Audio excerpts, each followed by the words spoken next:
Les Français sont donc aujourd'hui plus de la moitié à considérer que le système de santé ne garantit plus l'égalité entre les citoyens.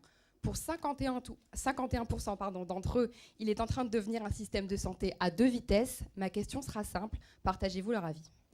Mettre fin au démantèlement et aux fermetures d'hôpitaux, on l'a dit, les déserts hospitaliers, c'est vraiment... moi, j'ai fait une campagne électorale pour les cantonales. J'ai été du côté de Montségur, là-bas. C'est affolant. S'il y a un papy qui se casse la jambe en pleine nuit, le type, il est obligé de faire, je crois, c'est 100 km, un truc comme ça, pour trouver, pour trouver un hôpital, des urgences ouvertes. C'est bondé, c'est horrible. Et donc, pour nous, on a plusieurs propositions qu'on partage avec le Parti socialiste. D'abord, remettre, comme vous le disiez, l'hôpital public au centre des politiques de santé.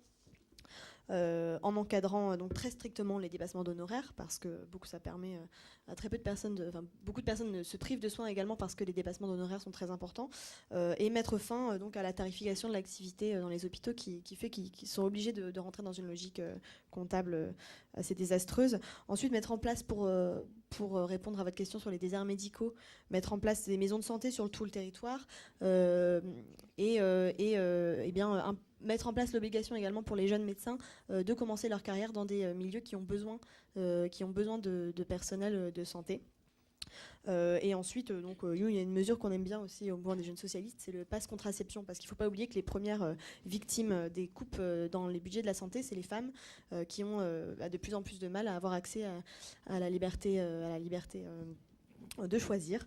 Et donc le pass contraception qui a été mis en place en Ile-de-France et qui devait être mis en place en Poitou-Charentes, je crois, nous on veut le généraliser à l'ensemble des régions socialistes de France.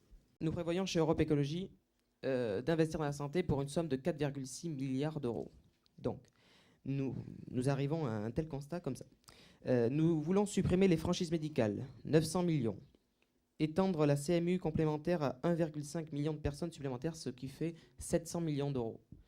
Diminuer le forfait hospitalier de 18 à 10 euros. Pour aller vers la suppression, il faut 800 millions. Rétablir le soutien complémentaire santé, 1 milliard. Enfin voilà, plein de choses comme ça. Lutter contre la souffrance au travail, 500 millions. Revalorisation des salaires du personnel hospitalier, 500 millions.